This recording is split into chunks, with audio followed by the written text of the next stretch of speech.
Bonjour à tous et à toutes et bienvenue dans ce nouvel épisode du JT du Parlement de la Fédération Wallonie-Bruxelles.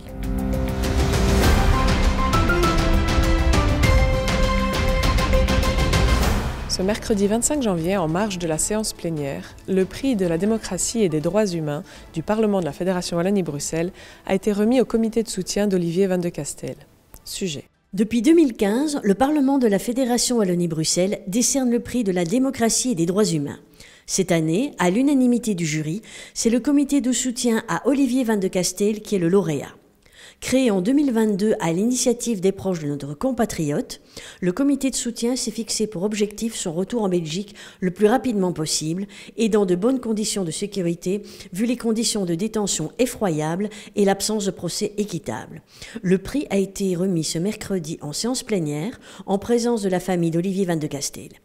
Écoutons Olivier Van Stertegem, le porte-parole du comité. Tout d'abord, c'est un signal qui est envoyé à l'ensemble du monde politique belge, mais également iranien, de l'importance que les élus du Parlement de la Fédération Wallonie-Bruxelles envoient. C'est aussi un signal de la reconnaissance de l'ensemble des parlementaires de cette Assemblée envers la population belge qui s'indigne de la situation dans laquelle Olivier Van de Castel se trouve. Et en troisième élément, malgré tout, c'est un surcroît d'énergie pour les proches d'Olivier Van de Castel, pour sa famille, de voir aussi que le monde politique belge se reprend comme un seul homme pour actionner l'ensemble des outils qui sont disponibles pour libérer le plus rapidement possible Olivier Van de Castel. Nous avons une approche de remise des prix qui est extrêmement pratique. Nous ne sommes pas ici dans de la théorie du droit, des droits humains. Nous sommes dans une démarche qui a vocation effectivement à faire en sorte que celui qui reçoit le prix le reçoit comme un instrument qui peut servir à agir en faveur de l'amélioration des conditions de détention ou de libération de personnes, en plus des citoyens. On parle d'Olivier Van de Castel, qui est un citoyen engagé dans le droit humanitaire et qui est aujourd'hui victime de cet engagement altruiste. Le Parlement a également fait placer une bâche de soutien sur sa façade en espérant que cela participe à une issue favorable et rapide. L'Assemblée parlementaire de la francophonie, APF, souhaite prévenir les situations de harcèlement dans les parlements francophones.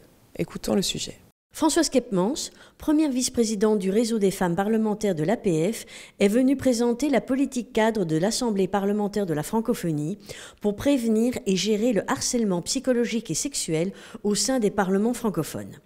Cette politique, qui a été adoptée en juillet 2022 par l'APF, à la suite de plusieurs réunions d'un groupe de travail dédié à la cause, est destinée à devenir un outil de lutte contre le harcèlement pour tous les parlements francophones du monde.